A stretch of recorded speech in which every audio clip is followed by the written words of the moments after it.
Hello बच्चों, let's see this question. The question says oxyhemoglobin is an unstable compound because तो question हमसे कह रहा है कि जो oxyhemoglobin है ये एक अनस्टेबल कंपाउंड होता है, तो इसके पीछे का रीजन क्या है एंड हमें 4 पॉसिबल ऑप्शंस दिए हैं जिसमें से करेक्ट को हमें सेलेक्ट करना है।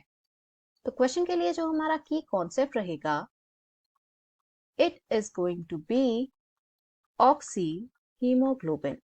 तो यहाँ पर पहले हम इस कंपाउंड के बारे में पढ़ेंगे एंड इसके बाद हम देखेंगे इसकी स्टेबिलिटी के बारे में। तो ये जो है एक इजी क्वेश्चन है।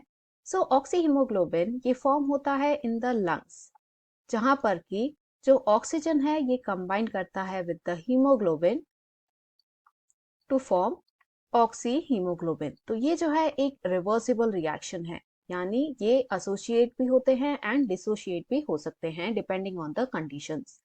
सो होता क्या है कि जो हीमोग्लोबिन है ये अटैच हो सकता है विथ ऑक्सीजन या फिर it can attach with CO2 and जो डिसाइडिंग फैक्टर होता है it is the partial pressure of both these gases. तो अगर PO2 partial pressure of oxygen is high तो हमें ऑक्सीजन के साथ का कॉम्बिनेशन मिलेगा of haemoglobin and it will lead to the formation of oxy haemoglobin. And वहीं यदि हमें PCO2 ज्यादा देखने को मिलेगा, यानी partial pressure of carbon dioxide ज्यादा हुआ, तो हमें हीमोग्लोबिन एंड CO2 का कॉम्बिनेशन देखने को मिलेगा, that will be carbamino haemoglobin. तो इस तरीके से ये दोनों ही कंपाउंड्स फॉर्म होने की पॉसिबिलिटी प्रेजेंट होती है। तो ये जो कार्बामिनो हीमोग्लोबिन है ये हमें टिश्यूज में देखने को मिलता है बिकॉज यहाँ पर PCO2 हाई होता है, वेरास जो ऑक्सीहीमोग्लोबिन का फॉर्मेशन है ये लंग्स में होता है बिकॉज यहाँ पर जो PO2 partial pressure of oxygen है वो बहुत ज्यादा हाई होता है। तो आखिर इसकी जरूरत क्यों पड़ती है? वाई? बिकॉज अगर ये पार्शियल प्रेशर वाला रिवर्सिबल रिएक्शन एग्जिस्ट नहीं करेगा तो जो एक्सचेंज है गैसेस का, ऑक्सीजन एंड कार्बन डाइऑक्साइड, ये कंप्लीट नहीं हो पाएगा। सो इस वजह से ये रिएक्शन रिवर्सिबल रखी जाती है and depends on partial pressure.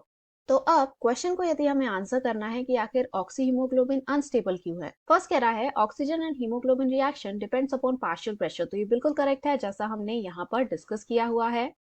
Next कह रहा है haemoglobin is a conjugated protein. तो ये बात सही है कि it is a conjugated protein. Why? Because इसमें हीम ग्रुप प्रेजेंट होता है जो कि एक प्रोटीन है एंड ग्लोबिन पार्ट है वो अदर फंक्शनल ग्रुप से मिलकर बना है, तो इस वजह से ये एक कॉन्जुगेटेड प्रोटीन है, but it is not the reason for the instability. Second कह रहा है haemoglobin is contained with in RBC। तो ये स्टेटमेंट करेक्ट है but it is not the correct answer for this question. D कह रहा है one haemoglobin binds with 4 molecules of oxygen.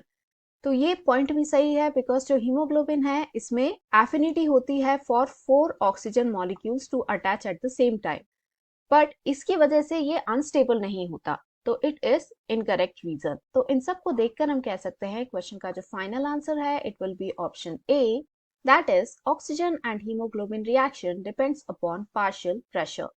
Hope you understood it well. Best of luck.